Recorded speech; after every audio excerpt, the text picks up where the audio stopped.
Welcome to another Dr. Sadler Philosophy Forum. I have a good friend and colleague and also fellow vet, and you'll see why that's important as we talk about this. Caleb on with me, who's stepped in graciously at last minute to make this possible. And today we're going to talk about issues surrounding militarization of police here in the United States. And there's been a lot of discussion about this, particularly prompted by Ferguson, which was kind of a catalyst, I think, for that. And that's a really good thing, in my view, and I think in Caleb's view as well. But, you know, we're talking about trends that have been going on for quite some time and have intensified in the last 10 years. So there's a lot to say about this. We're not going to, solve the issue in any major sense today, but there's a lot of related, connected, big picture issues that I think moral philosophy and political philosophy is particularly good at pointing out. So that's part of what we want to talk about today. As usual, we're going to be taking questions, comments. If you want to use the question and answer app, that's one really good way to do it. Since we're just going back and forth, I'm not going to be looking at the YouTube feed, so if you write questions there, I might not see them until afterwards. Best to use the Q&A app in Google+. So I'm going to sort of turn the floor over to Caleb to talk a little bit about the issue and the issues, because he's done some actual research about this, going far beyond what I've done. So no further ado, Caleb. Well, thanks for having me again. Really enjoyable last time. I'm looking forward to tonight's discussion. Yeah, I mean, the topic of police militarization, I think, is a very important topic, but also a topic that's really important for philosophical thought, which I think that, often maybe, people would think, well, okay, well, this is kind of a, practical issue or political issue, but I think it really goes to the core of how we think about some of the key concepts that figure into political philosophy, particularly like the idea of the state. And, there's a sense in which a dominant strand of philosophical theorizing would, again, kind of think about, Rawls as representative, really kind of Kantian political philosophy would try to just think about a lot of these issues, abstractly. Let's think about, the ideal, state, or, however you want to kind of view it. I mean, there's a lot of different, Rawls is the veil of ignorance. There's different ways of kind of talking about this, but it shares this sense in which political philosophy should be done primarily, or should at least be initiated abstractly, say in the classroom or in the, conference hall, and lecture hall, not dealing with kind of real issues that are affecting people. And I actually, I think if you can even go back to Aristotle and his kind of beef with Plato, one of the key issues, he criticized the idea of the good in the first book of the Ethics. And then in the second book of the Politics, he's criticizing the idea of kind of an abstract, the Republic, right? Abstract kind of political theory. And I think that when we're thinking about, questions of, political philosophy, whether it's, the extent of the state or the purpose of the state, or, questions of justice, we need to first look at issues like police militarization, because I think that, especially, this question of police militarization, this is where the power of the state is manifest in the daily life of, your average citizen, So anyway, just kind of as an intro, this is why I think this is kind of a really important topic.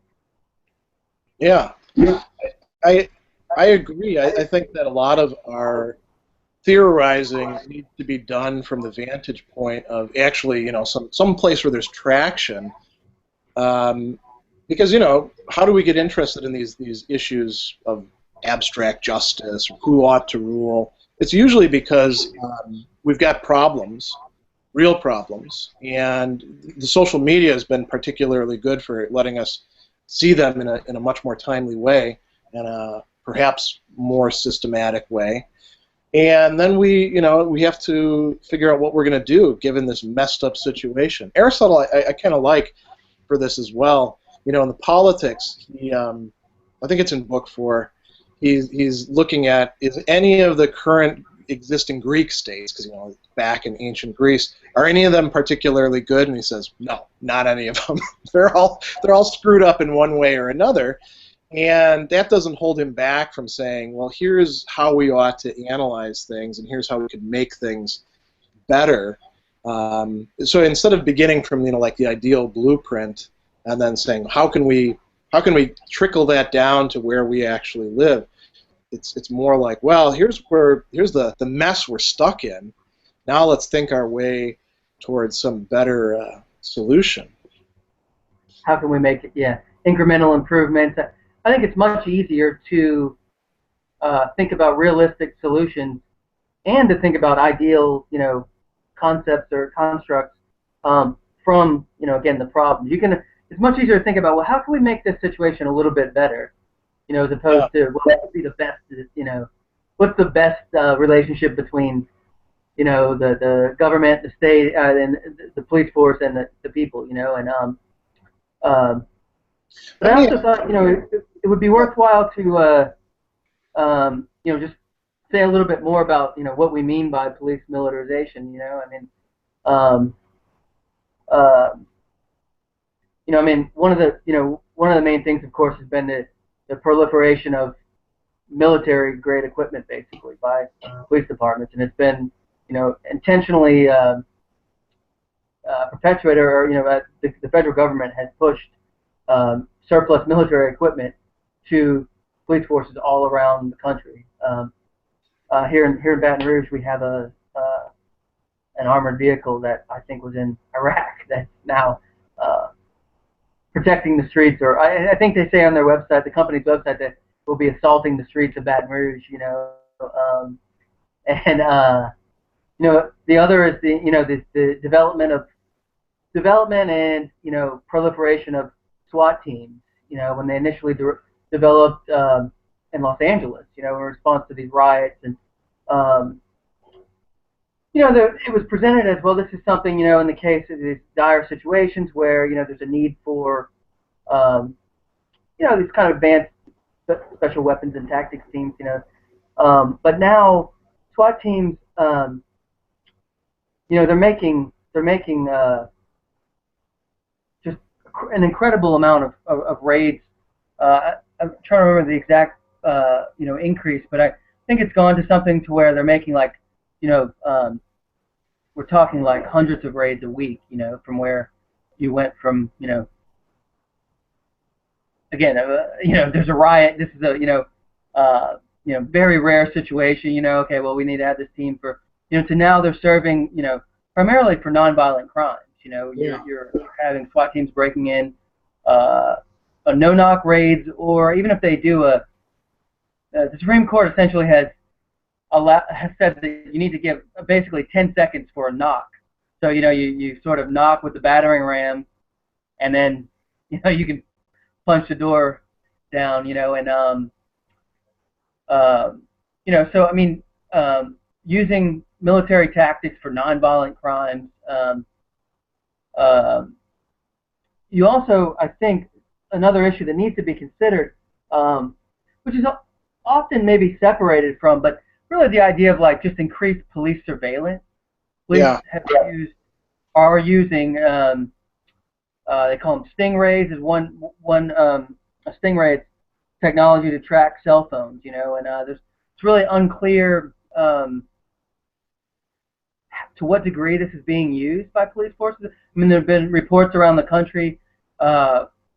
Some sheriff's departments are basically unwilling to share, information about, really without a court order, they won't admit whether they're using these things. And again, it's this process where, there's kind of you have the military contractors, the federal government, and local buyers who are able to kind of they're able to push this equipment down. And so, I mean, I think that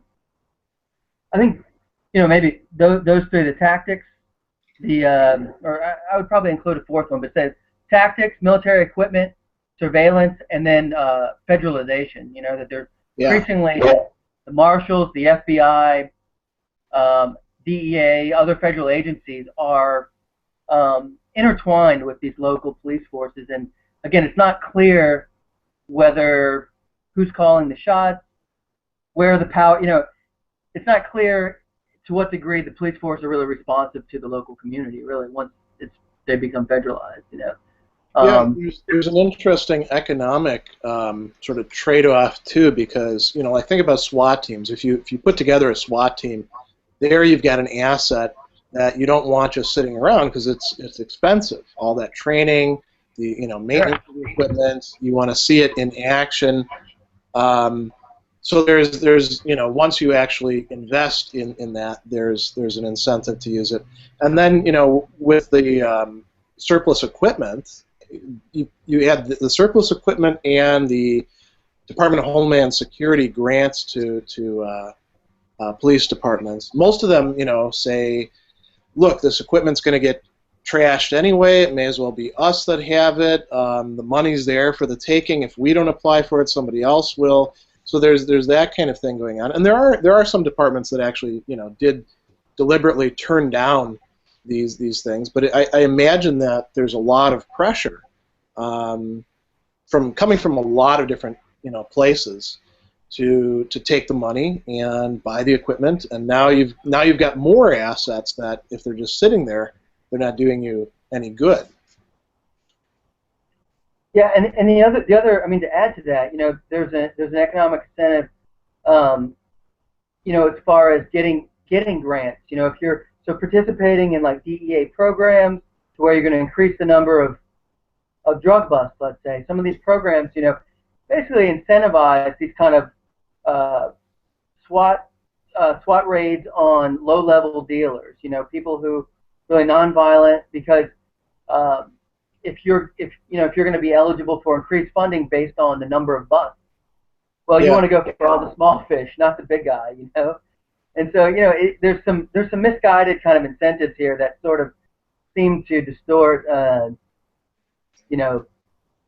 distort the system, And so, I mean, there's really no reason for busting Joe Blow, who's selling marijuana here when small amounts, when you can make the effort to go after the dealer, because somebody else is just going to step in. I mean, as soon as you make these arrests, I mean, there's no shortage of people who are willing to make a little bit, especially in hard economic times, to make a little bit of money, and so it's really incentivizing ineffective policing, really, where you're seeing these really violent tactics against people who aren't very violent, So let me ask you a really pointed question, and let's look at Ferguson. There we've got an issue of crowd control, and the policing that's going on is pretty much just riot lines and sort of urban pacification, essentially.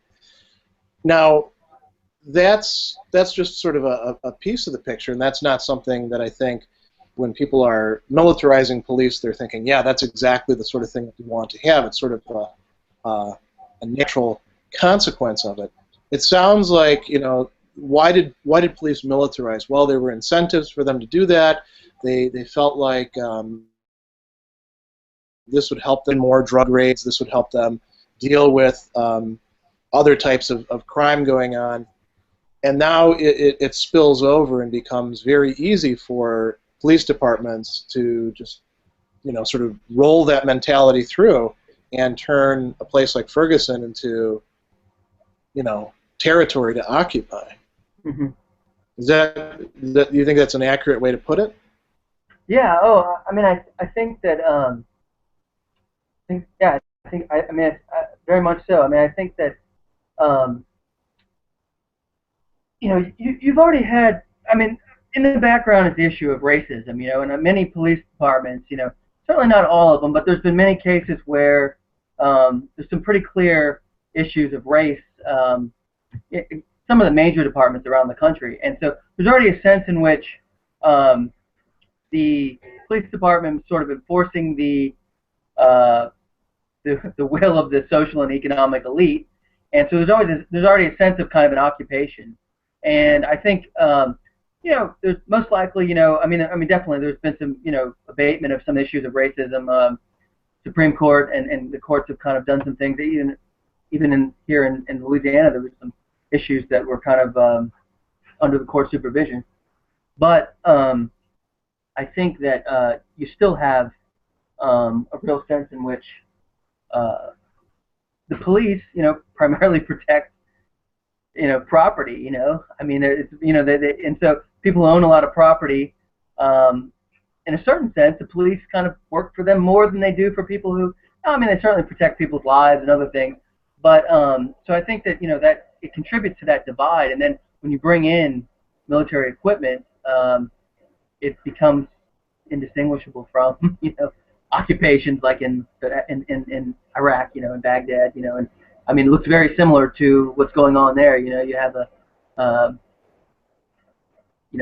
seemingly a militarized group who doesn't really have much to do with the community, where they're enforcing laws primarily put in place by people who don't have much to do with the community. So I mean I think it plays on kind of previous class and racial divisions, and militarization just kind of kicks that, into it further, kind of,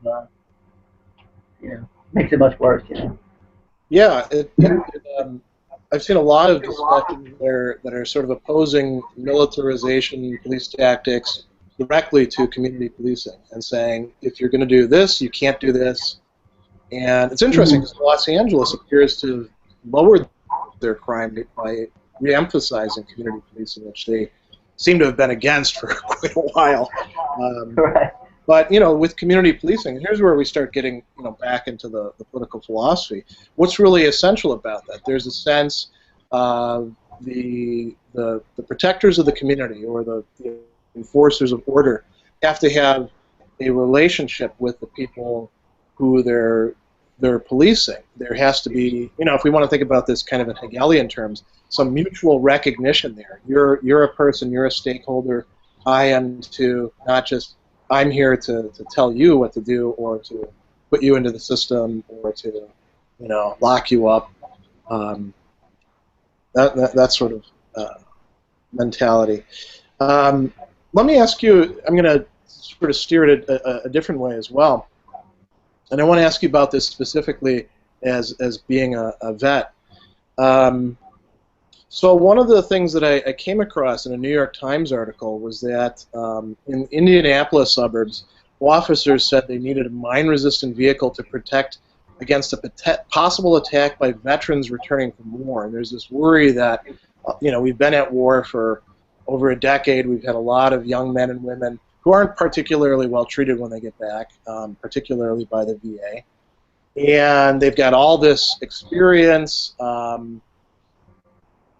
It seems like police departments, instead of just, it seemed like some of these people would be the ones you'd want to incorporate into the police departments because they actually know how to handle weapons, carefully. Police departments are seeing them as a potential threat. At the same time, so I'd like to get your reaction to that, but at the same time, is there something in you, I know there is in me as a vet, when I see people who aren't military being given all the equipment of military and acting like they're military, there's something in me that gets upset, that gets angry at seeing that. Like they don't belong there, I have to admit too, and this is a terrible thing to say, but back when I was in, we had that sort of attitude towards the National Guardsmen even. But things are really different now. A lot of National Guards have a lot of experience because they've served over in Iraq or Afghanistan. So those two questions, the reaction to police departments seeing veterans as an actual threat, and then as a reason why they need to be militarized, and then is there something? Are my feelings completely off in this, or is this a sort of representative reaction to seeing police militarization? Yeah, absolutely. So I'll answer the second one first. There was actually a raid, a series of raids, I think 2 years ago, before the sheriff's election in the parish, not county. I'm in Louisiana. We have parishes, but the sheriff was retiring, and there was the first deputy was kind of running against several other people. It was kind of a heated race, and so of course he was the first deputy, so he had a lot of influence, and he was on the force already. So the night or a couple nights before the election, I think it was the night before, they went on these set the net out. They're going to catch all these drug dealers. So they're going out busting, and they film this SWAT raid of a house, and there's about 4 deputies kind of lined up, and they throw flash bang grenades at the door. The door's shut. They throw them at the door. Of course, they go off when they hit the door, and they don't really do anything because there's nobody there to be stunned by the flash. And then they kick the door in and go in and arrest this guy who was, I think, selling OxyContin or something. So watching this, and it's like these guys, they appear not to know what they're doing, because a flash bang grenade is used, to stun somebody. It's bright and loud. Throwing it against a door before you kick it in is just pointless, And so, I mean, when I was, in the military, I mean, I shot mortars, and usually there's, a much smaller number of mortarmen, we call ourselves, compared to the regular infantrymen. So we were always kind of set apart, and so we pride ourselves on a kind of professionalism, that we were, we had to be better than other people. We had to make sure that we had everything together, because we would stand out if we weren't in shape, if we obviously couldn't do our job, or any of these kind of things. And we trained constantly, and so I am a little skeptical of many SWAT teams, because they're typically in the smaller departments, they're part-time SWAT teams. So they're going to do some training, but most of their job is going to be patrolling, whatever, doing other things. And I'm just not sure that you can really do part-time SWAT, to use military equipment and to do military tactics. It takes a lot of training and constant training. And so, yeah, I mean, I feel the same way. There's, you can see these videos on YouTube of SWAT team, shooting and doing, and it's just something about it kind of rubs me raw. It just, it just doesn't. It seems like it's like, we're playing with guns, basically. I mean, I'm sure it's not the case in all departments, but I think that there is a danger of that whenever you give like some sophisticated equipment to people who just don't have a lot of training. So for the other question about veterans, I think that really goes back to the same issue with race, though. I think that and I kind of think of it in terms of McIntyre's practice institution kind of framework, because I think that when he thinks in terms of like a practice, especially politics is a practice, but really any practice, one of the key ideas is the idea of sort of the cooperative activity, and so there's shared standards by which you can kind of you can measure your actions, you can kind of deliberate about things, you can kind of discuss, in terms of, again, shared standards. Much in common, I think, with a kind of Hegelian, the notion of mutual recognition and why that's important. But I think that, so I think of these small towns, and we think of, local politics, as a practice, let's say, and, that you have this kind of institutional framework supported by the police. Well, I think that, in today's situation, you really don't have very many, flourishing kind of local political communities. You increasingly, influenced by or dominated by, the need to, bring corporations in. So you have these towns that will basically, sell to the lowest bidder. Give tax breaks or whatever. Increasingly, there's not an ability to think about a kind of shared community and what it means to kind of live in that community. The same with, the federal government, funding from the federal government really controls much of the policies that local communities can do, and, if they want to get funding. And so I think that veterans come home to, a situation where, yeah, like you said, they've been, not, there's not much, there's not very much, treatment available with the VA, and they're promised different things. But I think even more, you return to a community that is very much fragmented and, ultimately kind of individualistic, in many ways. Although, there's these patriotic ideals that, but I think that you don't really find that reality, when you return. So I think that, it's easy for, veterans to be, say unhappy, or, but on the other hand, I think that, there's really no evidence to say that, like, veterans are somehow a more dangerous group than any other, group that's out there. I mean, we're not finding, attacks by veterans, or, so in that sense, I think it's kind of ridiculous, Yeah. So let's talk about a few other things, and we'll start addressing some of the questions. I see we're already getting some. So let's look at some of the big political theory kinds of questions that come up. One of the things that this suggests immediately is the who guards the guardians question that's always posed with Plato's Republic. Mm-hmm. And do we need to differentiate between, this doesn't happen in Plato's Republic because it's a very different kind of thing, but we have a long tradition here in the United States of keeping policing and military very separate. Not something that's done in some other countries where the military are often deeply involved in policing, or where the police are essentially paramilitary. One of the issues that keeps arising with this is how do we actually get any sort of, first, oversight, and then some sort of control over these police departments? There's an entire patchwork of local municipal police departments, sheriffs departments. It's different too. Like down by you guys, the sheriffs have a lot more power than they do up here. Up here, it's the state troopers, of course. And then, all these, like you said, this patchwork of federal agencies. How do we guard the guardians? That would be the key question,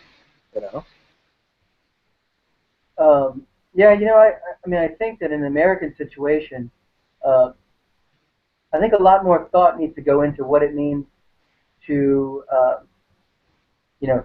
what military are, and what military, the FBI, let's say, the DEA, the marshals. I mean, these are, ostensibly, non-military, agencies. But, again, increasingly it becomes difficult to really make that claim.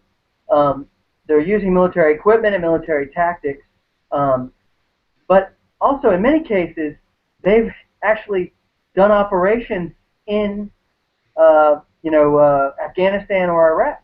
Yeah. You have DEA, FBI, and I think marshals, definitely DEA and FBI, have done operations with the military, and so many of these people are kind of rotating, or at least some are rotating back and forth, or from military to kind of civilian. So I mean, I think that it's really been a way to get around, that the idea that the military can't, perform police actions. And again, I think it's a way of manifesting state power. I think that in the U.S. The ideal, again, this kind of federalist ideal, is kind of gradually kind of eroded away, and for different reasons, and not all of them kind of bad. I guess you could say, much had to do with the Civil War and things like that. But I think that as you have these increasingly well-funded, so-called police agencies on the federal level, you know, the opportunity for having anything like community policing, basically you shift power, a lot of power to the federal government, and you have little opportunity for having a kind of police force that's responsive to the needs and the kind of goods that are kind of essentially important to the people they're policing.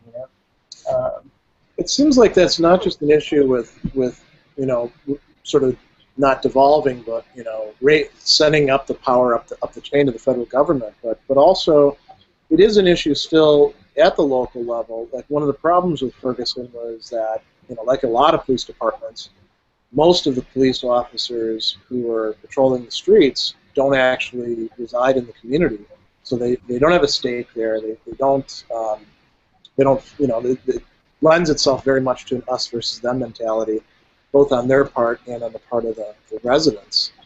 And even when other bodies were brought in, state troopers come in to try to restore order after the local police are going overboard and doing crazy stuff.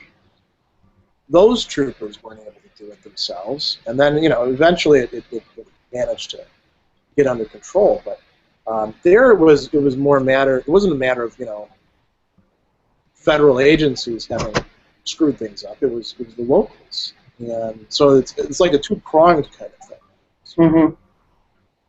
Yeah, no, I think that's a really good point. I mean, I think, yeah, I mean, again, I think it's kind of symptomatic of the kind of broken local political culture and lack of real, and I mean that there's probably a lot of kind of reasons behind it. I mean, I always think of Tocqueville's kind of townships as these ideals, for for American kind of democracy. Again, we kind of nowadays think in terms of democracy as being at the national level. Yeah. But he really saw that without a vibrant local democracy, you couldn't really hope to have a good national government. And I think that there's been a lot of talk about cities and the importance of cities. And then some books have been published recently. But I think that looking back to how can we make local communities responsive to people, giving voice to citizens. I mean, it's not realistic to think of voting, once every 4 years or whatever, depending on congressional elections, and voting a few times, in a national election is actually giving a meaningful voice. So I mean, I think that unless you can make these communities more responsive and more participatory, the people who have power are going to use the police to to maintain order, or to you're going to have these situations where you have kind of police as an occupying force. I'm wondering, in part, whether in a lot of cases, you look at this analysis of sort of the elites, and then the police as being kind of like the middleman, and then there's the populace. It seems like in a lot of these cases, these police departments are, so to speak, going rogue. They're becoming their own entities. Great example of that is asset forfeitures, where instead of like going into the city coffers, it goes right back into the department. So there's an incentive to let's step up the the forfeitures so we can run our show. And then it seems like in a lot of cases, at least the political authorities don't have an awfully good idea about what these police departments are actually up to until something like Ferguson happens, and then suddenly there's a big surprise. Oh, look, they've been militarized, as if somehow it just sort of happened without them paying close attention to it. Right. Yeah. I wonder if there is, if we can't talk about a sort of middle level culture of militarization across these police departments, where the police are becoming, through this, more and more independent of political authority and more just their own authority. Yeah, I think that that's. I mean, I think that. I mean, you mentioned like, sheriff's departments here. I mean, they have a lot of power. Sheriff's association, and I guess in different ways, police departments are able to kind of, you know, gather power and yeah. I mean, again, I think it's. I still think much of this is kind of symptomatic of kind of essentially oligarchy at the national level and just kind of broken, broken political structures kind of at the local level that are mostly in response to that or as a result of that. I mean, again, I think we should see this all together. You have these Citizens United case, right? And then you have the just recently, I think the Senate refused to. They shot down a bill that was going to kind of address that, and so I think that there's less and less kind of meaningful voice. Politicians are able to or have to kind of seek out the money from wherever they can and kind of and I think that I mean there's no real thought of kind of regulating can we have a discussion about what is our police force for or and do you think that's hampered in part by the fact that our police forces are so localized? I mean, we can have a town hall meeting and discuss what the local police force is doing, or we can pick it outside of Albany about what the state troopers are doing. But I don't have any I don't have any stake or control over what's going on the next town over, or in New Jersey, or down by you guys in Louisiana, So how do we, we can have sort of a national discourse about police militarization, but in order to change things, we would have to change at all these different points. What do you think is required for that? Well, I mean, much would be, if the federal government would not incentivize and not pay, incentivize and pay for militarization. I mean, much would change. I mean, I think that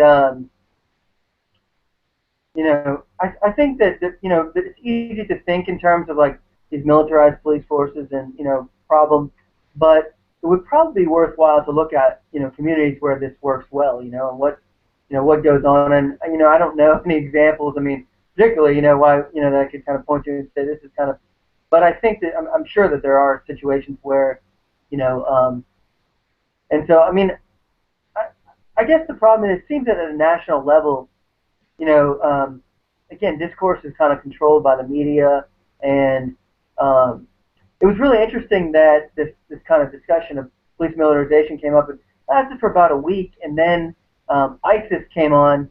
I mean, it was almost as as if it's like, all right, now you guys need to start talking about something that'll get people, afraid. I mean, immediately there's talk about ISIS and threats, and ISIS had been active for quite a while, but it was sort of all of a sudden, there was it's very hard to have to have kind of coherent discussions, with all the talking heads and all the, I mean, the question of again voice, I mean, I think it's best done at the local level.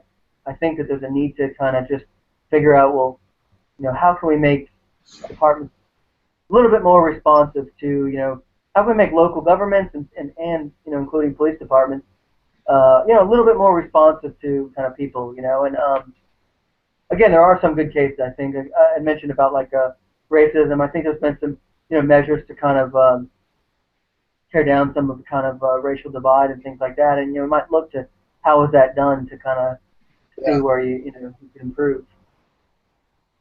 Let's take some of the questions that we've got coming in from viewers. So one of them brought up, this is Thomas Field. He's actually got a quotation from Plato's Republic. It's about the watchdogs. Keep watchdogs who from want of discipline or hunger or some evil habit or other would turn on the sheep and worry them and behave not like dogs but wolves. That does sound very much like a prescient description of what goes on in some of these cases. That they're the police are there. They're supposed to be protecting and serving. That's the motto. And you look at the old ethics discussions and originally setting up police forces. They were supposed to be having the local people respect them on the basis, for example, of their impartiality, the fact that they're not going to go beyond the power that they're supposed to have. And so, you're posed with this problem of what do you do once the police go wild? That does seem to be the central issue. How do you rein them in once they've actually gotten a taste for let's say blood here, but the kind of power that militarization brings about? Yeah, I mean, I think that there's different people who are kind of dealing. It depends on, again, I think a lot of it goes to the racial divide, and really in a lot of African American communities, I think we see stronger police presence, and so I think in areas where you don't have that, and I mean, it's certainly other areas, but I think that so in areas where you don't have that, I think it's easy, for people who hear discussions of police militarization, say, well, yeah, I want the police to go, use whatever they need to stop crime, like they're not, it's almost like that, the whole, well, the first they came for so and so, then they came for, and so I think that part of the issue is on a local level, building coalitions with different kind of stakeholders in the city or a local community, and raising awareness of these issues. And again, I almost think it's not, almost not in terms of like, even like an abstract notion like police militarization, but for instance, in the question like, do we need an armored personnel carrier? And why do we need, having these, sheriffs or whoever, police chiefs justify, and really working to, I mean, it seems to me that that's the only hope of, it's going to be on kind of a incremental level, on a local incremental level, because, there's a lot of money at stake in these federal programs, and I don't know that it's going to be realistic to kind of, eliminate the FEMA, the DHS grants and the, I mean, that's the other side, right? Contractors have a huge market opened up because now they're able to sell not only, I mean, because some of it is surplus equipment, but they've also been able to sell. If you have a militarized force, well, they're going to want to buy other things, and they've been able to sell a lot of things that before they were only selling to the military. And again, they're lobbying. There's a lot of pressure. So anyway, I think I kind of typically go back to the local level. I think that in a place like Baton Rouge, it probably could be possible to have kind of somewhat of a discussion of this question. Do we need what's going on with these things? And there are some obstacles, but I think that that's the best way. I mean, I getting people who don't think it's their problem to realize why it is a problem. On a local level. That's probably one of the most important components, and maybe one of the things we have to think about with this is why do people sometimes say, well, look, let the police do whatever they need to do. Those criminals over there, they've got it coming to them. In part, it's because they don't have any direct experience with, what's actually going on. They don't see the effects on the local population or collateral damage or anything like that, except that perhaps in a news story. And it's tough to think about how one would actually promote that kind of direct experience. Social media offers some things, but it's almost always sensationalized. It's this guy got shot. Mm-hmm. There's the video of it, and then people weigh in and great outrage, but not a lot seems to get done. So there does seem to be some need to think about how to, like you said, raise awareness. How precisely to do that. We know that's the end. Now we have to think of the appropriate means for that. Let's take another set of questions. This is from my friend Leandro Lima, and he's asking a best case, worst case kind of scenario thing. What is your optimistic outlook of this growth in power through federalization and militarization, and what's the pessimistic outlook? So which do you want to start with, bad news or good potential good news? I'll start with the optimistic first. Yeah, I like to think of myself as kind of at least being hopeful, if not optimistic. So yeah, I mean, I think it's not inconceivable that as the police become more militarized and more violent, it will start to spill over. You're going to see, in Los Angeles, whenever they were looking for this guy Christopher Dorner, who had been a former officer and was accused of kind of going rogue and killing people. I believe he was a Los Angeles police officer, but I don't think this was actually the LAPD. I think it was actually a department that in another town. But they shot. There were two people that were shot. I think there was a truck that was shot, and the man wasn't injured. And there was a woman who was shot. But in both cases, they thought that it was Dorner. And so the department went on. They were just out in full force. It was a truck that was I think a similar color, not even the same color. And I can see stuff like that potentially happening more often. Where people start to say, well, this isn't just you're busting a guy who's selling drugs and somebody gets hurt. This is kind of crazy. And I could see maybe a backlash. People say okay, we need to kind of regulate this, and so there could be a change. I don't think it's inconceivable. Worst case scenario, I think that I think that you'll see police presence essentially like in so I think if economic conditions worsen and the issues of voice and divide are not really addressed, I think you'll see increased police presence to where some areas will appear to be like occupied areas where you have kind of militarized police with assault weapons that are patrolling regularly. I mean, there already is some of that, but I think that you'll see a kind of a more widespread. You could see it in a more widespread. Yeah, and that could become the new normal. Yeah, right. Yeah.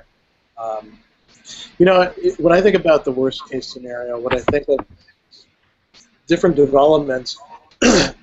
Not just happening simultaneously, but sort of reinforcing each other.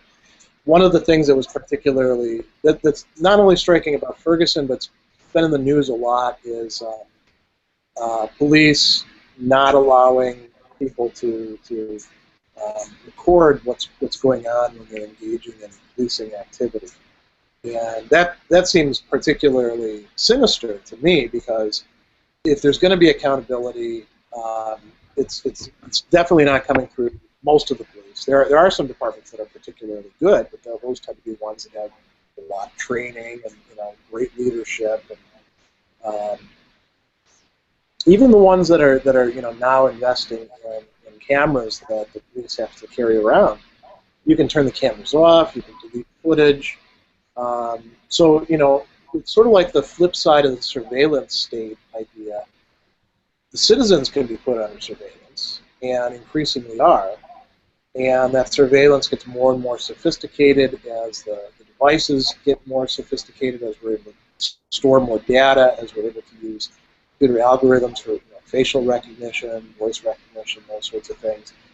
And at the same time, the citizens are being precluded from being able to use any of that to police the police.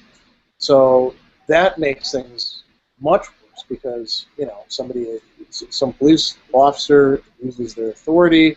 Now they can't be held accountable. Now it's just their word against the citizens' word against the police, and it's difficult to get anything from that.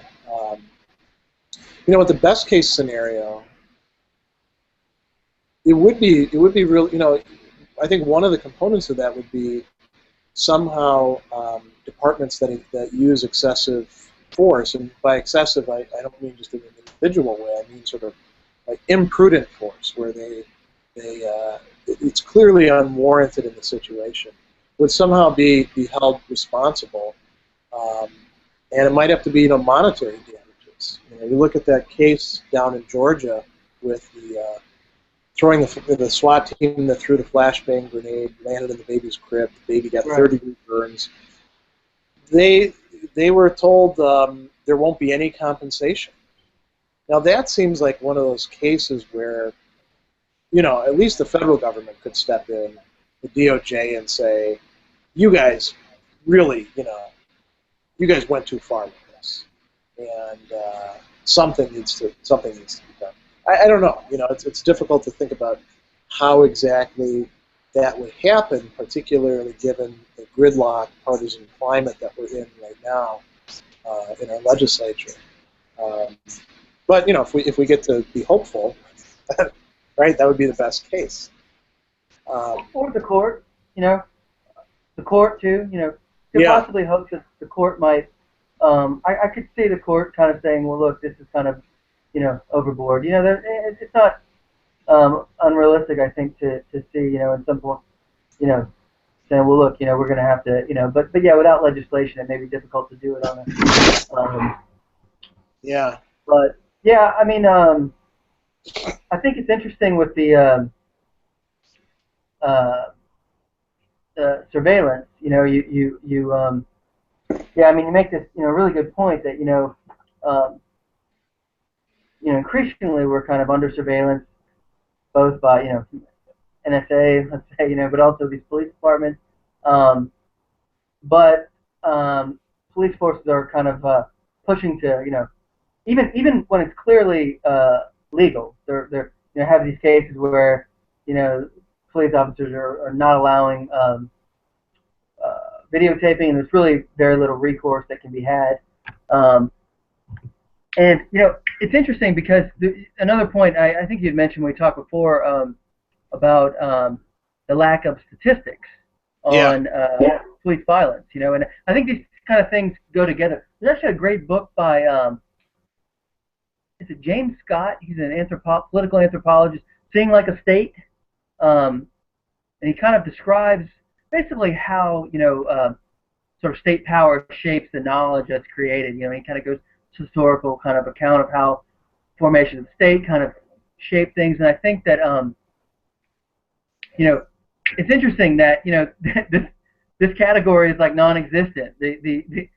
Nowhere in the huge bureaucracies that exist does anybody think, well, maybe we should figure out how many times police kill innocent people. And it reminds me too of the question of casualties in Iraq and Afghanistan. It was a similar situation where, it seemed to be, you couldn't really get any accurate statistics. The military wasn't, providing anything, it's almost like this sort of this sense in which, if the state doesn't say that it exists, well, we're not really sure, that it does exist, and so, I mean, I think that would go a long way, developing, just even legislation that would just demand accurate records and statistics on police violence, would go a long way towards, There is interestingly, there is a crowdsourcing project right now to produce a database of all police shootings, and I don't remember how far back they want to go. And what they're doing is they're getting volunteers to actually go over whatever records they can, newspaper records, anything available online, to try to piece together a composite picture of just how many shootings, how many discharges of weapons there are, how many of them result in death, how many result in this sort of outcome, this sort of outcome. But it's it's the opposite of the government. It's people getting together and saying, this is the sort of thing that needs to happen. Who wants in on it? You know? Yeah, and I mean that's unfortunately. I mean, to me it's just shocking that that has to be done. You know, and you know, but I really expect that I expect that you know it would be staggering. Really, we would be shocked by the number of people that were killed. You know, if we had you know if this project could succeed. Um, you know, and it's really interesting because you know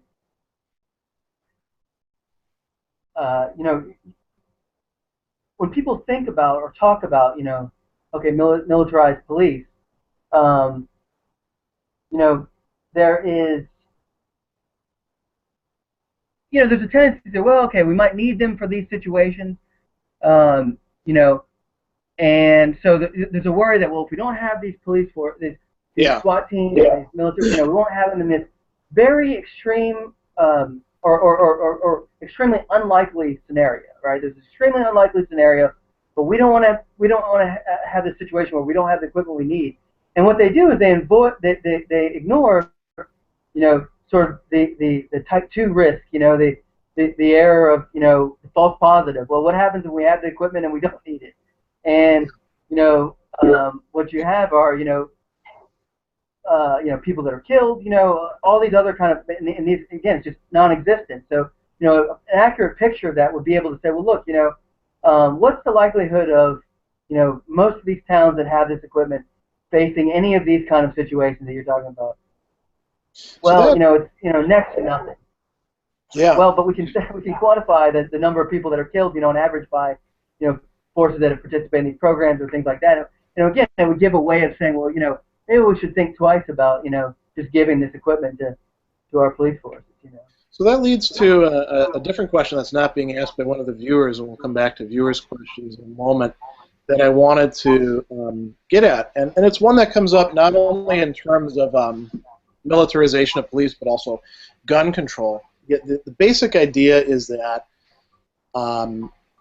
when lethal force, particularly in terms of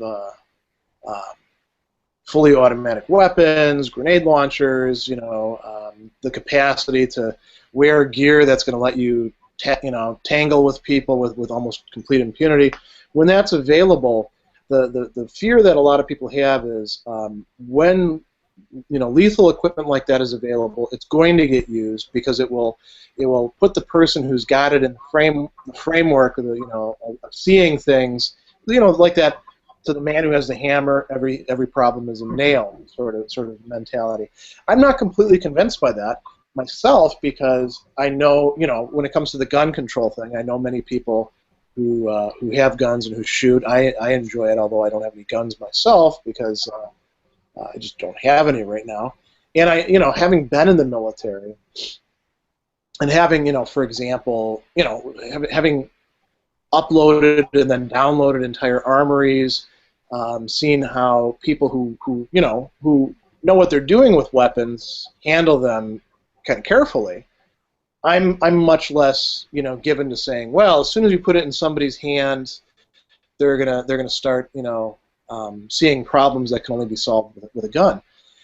But I'm willing to say that people who aren't well trained, or people who, and I don't just mean training in the sense of knowing how to break the weapon down and how to maintain it, and how to shoot well, or when to use automatic fire as opposed to single shots, which seems to be a big problem for some of these departments. Mm-hmm. I mean, in terms of like how to assess threats, how to, essentially we're talking about something like phronesis, prudence. When to do this sort of action that there isn't a hard and fast rule book for, but is involving deadly force. And so my tendency is to say, for people who are well trained, giving them increased lethality is not actually going to constitute a big problem. But for the vast majority of them who are not well trained in that way, and who may actually be, in terms of moral theory, quite vicious. There can be vicious departments where the culture is just, corrosive. any sort of moral compass, that's really a bad idea. And then the question is, you know, how to distinguish between the two of those, you know? Yeah, you know, I mean, it's an interesting issue. I mean, especially, you know, again, just in terms of, you know, what we've been talking about, lack of statistics. I mean, you know, I find it hard to believe that there's this kind of immense concern about the well-being of, you know, people and the danger of firearms. You know, at the same time that there's this kind of militarization where there's, you know, unwillingness to even, you know, you know, develop statistics that would kind of account for, you know, the violence of police force and things. So, yeah, I mean, I think that, you know, the gun control issue should also be read in. We do have national crime statistics for shootings. Oh, yeah. By criminals. We don't have them for shootings by police. By police, right, yeah. And so, you know, I mean, to push gun control, I mean, I think that, you know, it also should be kind of seen in terms of this issue of power. And, you know, so, you know, it's interesting. Militaries have been very successful by, you know, using kind of technological advancements. Right? Very successful in many of the traditional combat, or really all the traditional kind of combat, you know, with tanks and airplanes and things like that. But you know, the area that technology has not really improved, you know, the success rate is in these kind of you know, urban or, you know, jungle kind of mountain warfare areas. And you know, I think that the war in Iraq speaks to the issue of gun control, and that to see how difficult it was, essentially impossible for the U.S. military to, you know, mollify this population, you know, kind of a heavily armed population. And I think that much of the push behind gun control has to do with the recognition that, you know, this is kind of the last vestige of power that's not controlled by the state. And so I think you're right that, you know, there can be kind of a you know, prudent use of, you know, weapons, and people can, you know, there have been, you know, I think many instances of cultures that have been, you know, kind of armed and been able to kind of, you know, teach that, you know, teach, you know, the younger generations how to use these things, and that, you know, you know, it's definitely an issue and a problem, you know, but I think it can be done, and I don't think that it's a kind of grounds for kind of just a universal kind of gun control, which I think is just an issue of kind of state power. You know? Yeah. So let me go to some questions that have come through the Google Plus page, but not through the Google Plus app. Andy Hurt asked, if we don't want police militarizing, is there ever a situation where we can justify using military forces for domestic, humanitarian, or other non-traditional roles, perhaps against a foreign or domestic enemy? I mean, the National Guard does some things like that, not in terms of, you know, facing off with an enemy, but, you know, in terms of natural disasters. You know, what else? I mean, in riots, yeah, the Guard can get called in for that. I mean, an important point is the Guard has been federalized too, you know, to a large degree. But yeah, I mean, I think you're right. Yeah, I mean, ideally, you know, if there's a need for that, well, you have National Guard that's responsive to the governor, and that's, you know, made up of people who live in the state who are able to, you know, and that's, I mean, that's another issue altogether, you know. But, you know, the question of the National Guard and how do they figure in? And I think that, again, unfortunately, they've been kind of federalized, and they're more like, you know, military, and, you know. Yeah. Well, they've been used a lot for deployments in Iraq and Afghanistan. Right. Absolutely. Yeah. Afghanistan, Iraq. In a way, I think of Katrina. Oh, what's that? Go ahead. Well, I was going to say, in a way, it erodes the regular army antipathy towards guardsmen, which is probably a good thing, because it kind of jerkish behavior on our part when you get down to it. Yeah. That's true. That's true. But you're right. It's like turning them from being something that was distinctive to the particular states and just throwing them in essentially as replacements, except at unit levels, into military conflicts. I don't think a lot of people signed up for the Guard originally to thinking they'd serve overseas, unless we were posed with, like back in my day, it would have been the Warsaw Pact. People in the Guard could have thought, yeah, we might have to face off against Warsaw Pact and the Soviets, and they'd ship us over to Europe or something like that. But I don't think anybody who signed up for the Guard 10 years ago thought, yeah, I'm going to go to Afghanistan. And yet that's what happened. Whereas, if you sign up in the regular army, if there's a war on, there's a good chance you're going to that war. So. Right, yeah. That's one of the reasons when I got out and they pushed, joining the reserves, and I knew that if I joined the, the reserves or the National Guard, I would be in. Now those are distinct, but I knew if I joined either one, I would be back in Iraq, I would have been in Iraq probably, or back in Afghanistan. But another issue though, I think with the need for, whether there's a need for military. There can always be situations where kind of these kind of extreme situations, so black swan events that we can't, But I think that the goal should be to kind of eliminate as much as possible the need for that. So, I think that Katrina is a good example, where cities really divided. There's a lot of issues with corrupt politicians. Former mayor's in jail right now, who was the mayor Nagin during Katrina. And there's again a lot of poverty and history of racism and things like that. And so I believe the 82nd Airborne Division, the regular Army, went into of course with the National Guard too, went into New Orleans. There was actually reports of Navy SEALs being there too, and I actually did see, like an hour away, I saw what looked like, naval special warfare trucks and stuff, So I was kind of inclined to believe that there probably was, some other stuff. So, and then there's reports of Blackwater also being in New Orleans, which I'm not sure whether this is true or not, but there's been a lot of reports.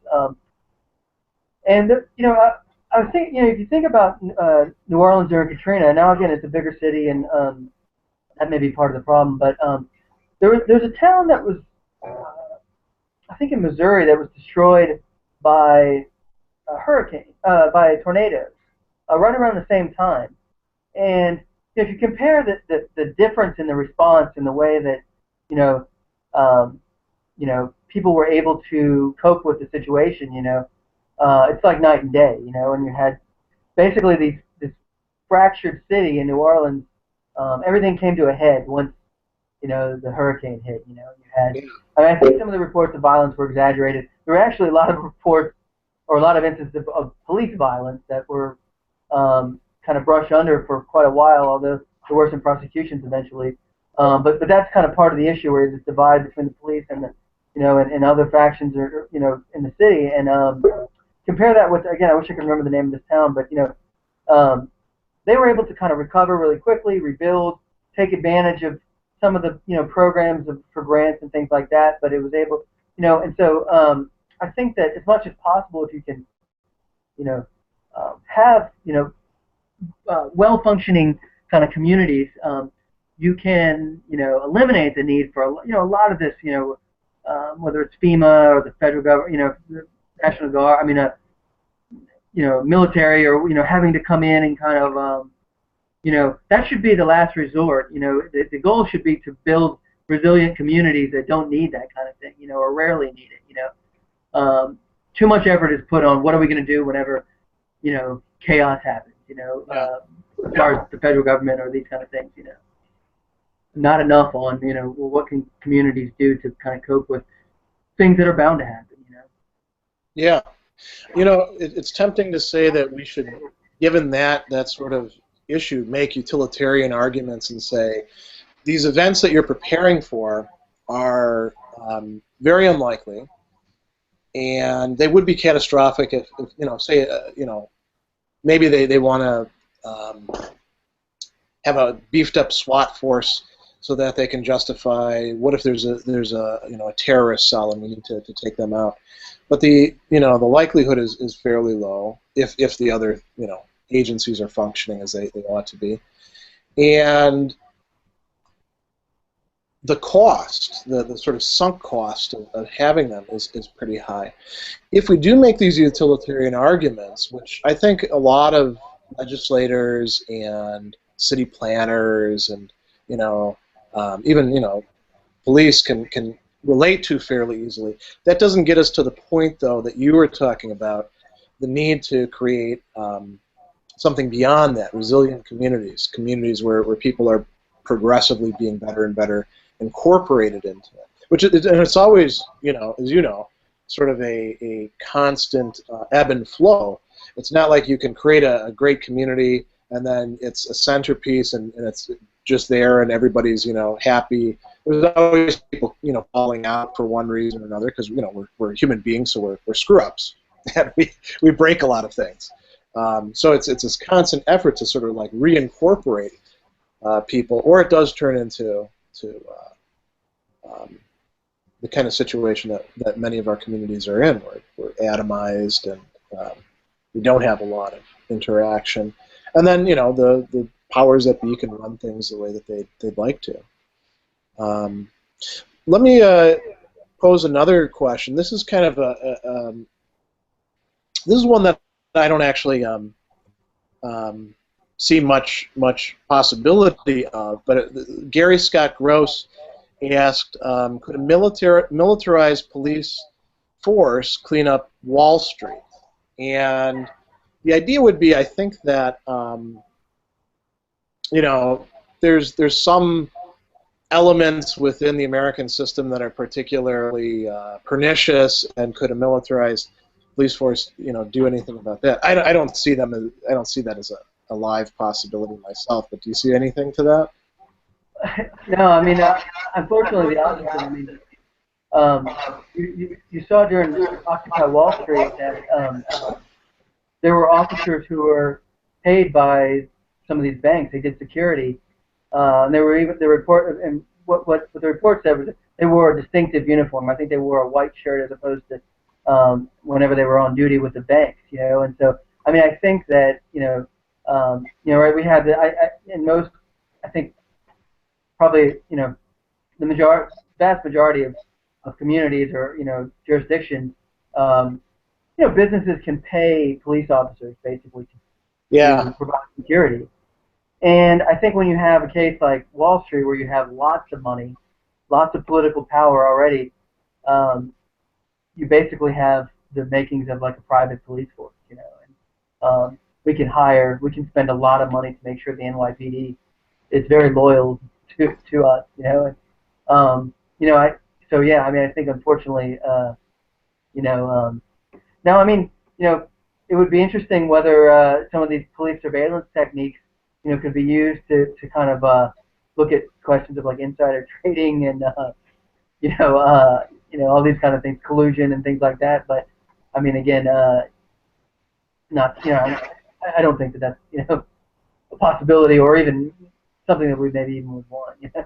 Yeah, these seem to be sort of divergent streams of sets of problems.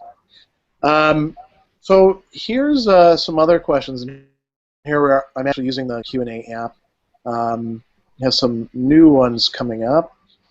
So this is kind of an interesting one. This is a go far back in history one, and there's another follow-up to it where I don't think the person realized that it's going to be a follow-up to it. But so you talk a lot about soldiers, and my question is this: in Germany after World War I, many soldiers went to the police or the government after the war. Do you think this goes the same way in the United States, and how can you control this? So, you know, the historical phenomenon that they're talking about there is in the Weimar Republic. lot of ex-soldiers, went into the police or the government. But in part, that's because there were a lot of, there's a huge percentage of young men who had been in the military in Germany, and those were positions that they could actually get. A lot of them also joined things like the Freikorps, and once civil order started to break down, soldiers were one of the groups that veterans were one of the groups that were real problem in post-war Germany. I don't think we're in anything remotely like that, because most of the vets coming home are not joining the police or the government. They're actually getting fairly, poor treatment by the government. We just talked about the VA, and there's constant scandals appearing, weekly about what actually happens to our combat soldiers when they come home. A lot of them are coming home to places where there's already a police department, and they're the ones that are seen, like we said earlier, as a threat. I don't think that we're in any danger of having something like a viable Freikorps movement on the right, where disgruntled Iraq and Afghanistan veterans would be joining in en masse to fight some particular enemy here in the United States. Although we have these pretty small extremist groups on the right, and they do draw some veterans, but they also draw a lot of wannabes, I think. People who have no military experience and just like bivouacking and doing things, that sort of thing. What's your take on that? Do you see a real danger there? Or? No, I think you're right. I mean, I think that the military makes up a very small percentage of the total population, and I don't think it's anywhere. I would guess that the size of the ratio was much greater in the Weimar Republic. Back then, I mean, there were huge amounts of people that are joining the military, and I mean, the other thing is that for instance, in Ferguson, I mean, you did see a lot of outcry from veterans to say, well, look, this is not actually, this is not legitimate, and part of that was because the military went through a kind of a sort of revolution, really under Petraeus, where he brought in a guy, David Kilcullen, who was a kind of counterinsurgency expert, and they were successful for a time, and they really used.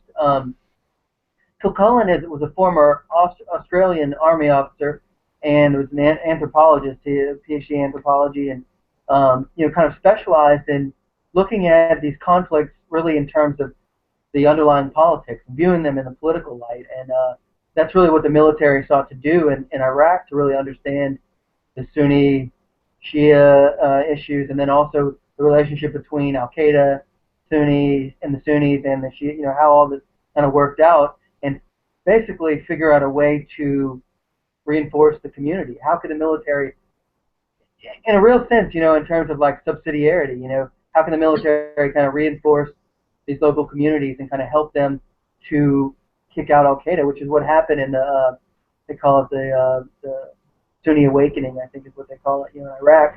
So I think a lot of military personnel who are involved in this really understand that this type of confrontational policing is counterproductive, for all. Yeah, all I'm surprised that nobody. Somebody must have done this somewhere, but there's a strong analogy between what actually worked in Iraq, when things worked in Iraq, and what community policing looks like. Absolutely, yeah. So let's take another question, which is I think along these sort of lines, and I've got my views on how this could fit in, but I'll let you answer first because I've been jumping in quite a lot. So it's what's your opinion about global fascism and National Socialism? Do you see that as applying here at all, or?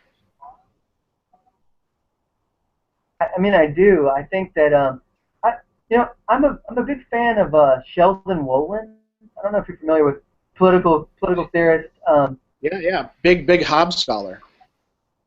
Uh, yeah, Tocqueville also. He was really influenced by Tocqueville, and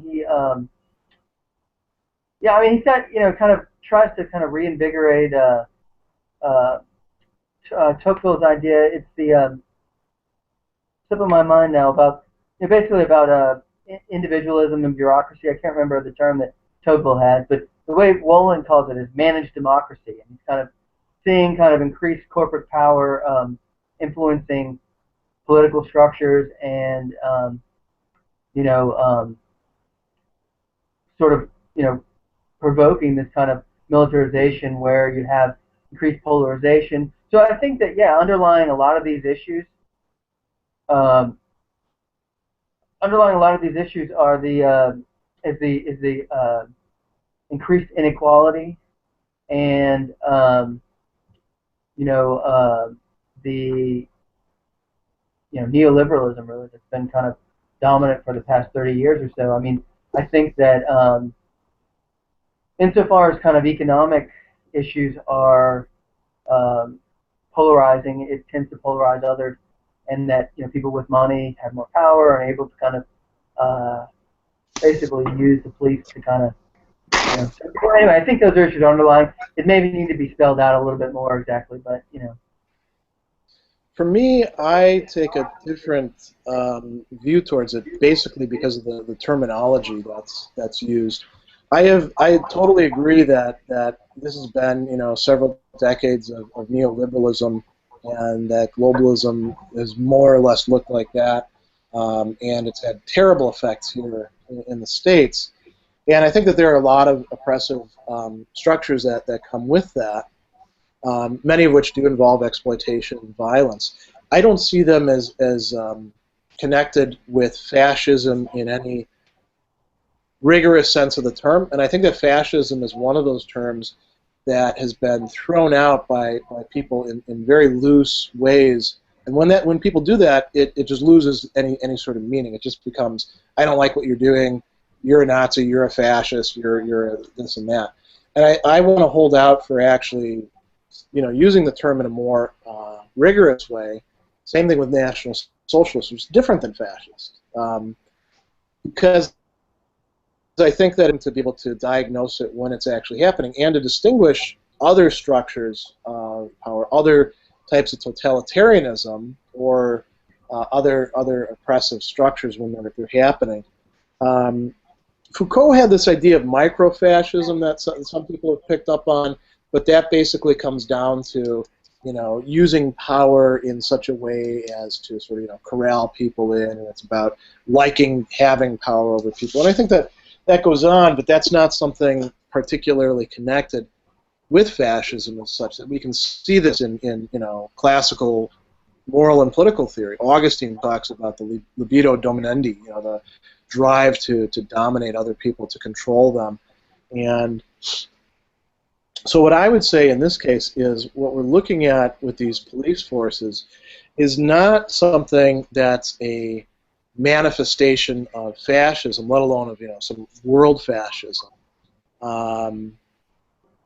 Far-right parties there's some out there, and they're not doing particularly great over the last half century. Where we see stuff like this really becoming more and more looking like classical fascism, where you've got mobilization of the masses, palinogenesis, myth, all these sort of things that go into what we call the fascist minimum in fascist studies, would be places more like contemporary Russia, the discourse about the decadence of the West. So I don't see that as a particularly helpful category for figuring out what's going on in America, which means that we ought to be looking for other categories to describe what the hell's going on here, because clearly we do have some deep problems, and clearly there are similarities between the police force in Ferguson and what happens in Atlanta and what happens over here. So we want better descriptors than using old terms that sound good, make us feel good when we call a cop a fascist, but don't actually provide any illumination. Yeah. I Let's mean, I think you're definitely right in a sense that there's a big difference. I mean, I suppose I just think in terms of corporate kind of power and its influence in the state. But I mean, I think that I mean, there's definitely not, I don't think kind of overt racial motivation. A lot of these elements that you're talking about, I mean, are not factors in the situation. Yeah, I mean, race operated in a very different way in National Socialism than it does in this sort of militarized policing stuff. Um, you know, there is the similarities that there were racial divides, and there were people who had power and people who didn't have power, and those who had power were oppressing those who didn't have it. But the differences are so vast that I don't think that's useful here. Again, it's stuff that makes people feel good to say, but it doesn't get us, other than having that nice feel good for a minute, doesn't get us anything. Let's look at a few of the other. Leandro Lima has another question. Do you think we still have a chance to somehow unite in some sort of national backlash? Backlash, I'm guessing, about militarized policing. I mean, we talked a little bit about this before. And I do. I think it's very possible that if, for instance, if there's a high-profile case where someone is killed, and it's kind of it's very possible that Congress will say, well, look, we need to kind of regulate this, or I mean, I don't think it's inconceivable that that this will kind of wane. I mean, or the part of the courts, as we said, I don't think it's a situation where it's kind of impossible to at least make some significant changes. Yeah, it looks like it's going to take a couple different things happening too. Like you point out, something's happened in terms of the legislature, and something is going to have to happen in terms of sort of consciousness raising on the part of ordinary people. So it's not just that community there doing a march and their problem over there, but the rest of us saying, what the hell is going on here? This is no longer tolerable. This is wrong. And then having those things come together and staining it, that seems quite difficult. So it's more of a challenge at this point than some sort of blueprint. That's probably a fitting place for us to bring these discussions and reflections about militarized policing to a close, since these sessions last an hour and a half. I'd like to thank Caleb for coming on again, particularly at short notice. It's been a very enjoyable discussion, and I'll let you have the last word and sort of bring us out. Well, I'd like to say the same thing. I absolutely enjoyed the discussion, and glad to come back on. I think I'd mentioned I'm kind of working on a conference colloquium presentation on this topic, and so I wanted to close actually with a just a quote from Raymond Goyce, who the book of Philosophy and Real Politics. It really speaks to this issue, and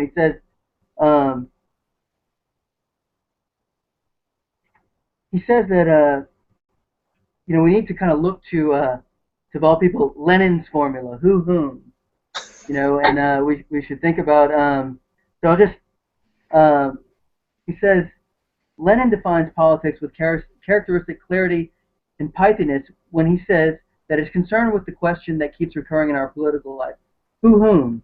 What this means in the first instance is that the impersonalized statements one might be inclined to make about human societies generally require, if they are to be politically informative, elaboration into statements about particular concrete people doing things to other people. And I think that that's kind of the issue, that we need to kind of think about what does this actually mean in kind of day-to-day life, and for the actual people that are involved, telling their stories, letting those people tell their stories. That's kind of a way to kind of again, hopefully make kind of incremental kind of improvements. That's a So, but great. anyway, Yeah. I really enjoyed this as well. It's been a great conversation. All right. Well, thanks to all of our viewers, and we'll be continuing these. I'm sure Caleb will be happy to come on for some other ones down the line. We're trying to do these monthly, so have a good night, everyone, and thanks again, Caleb. Thanks, everybody.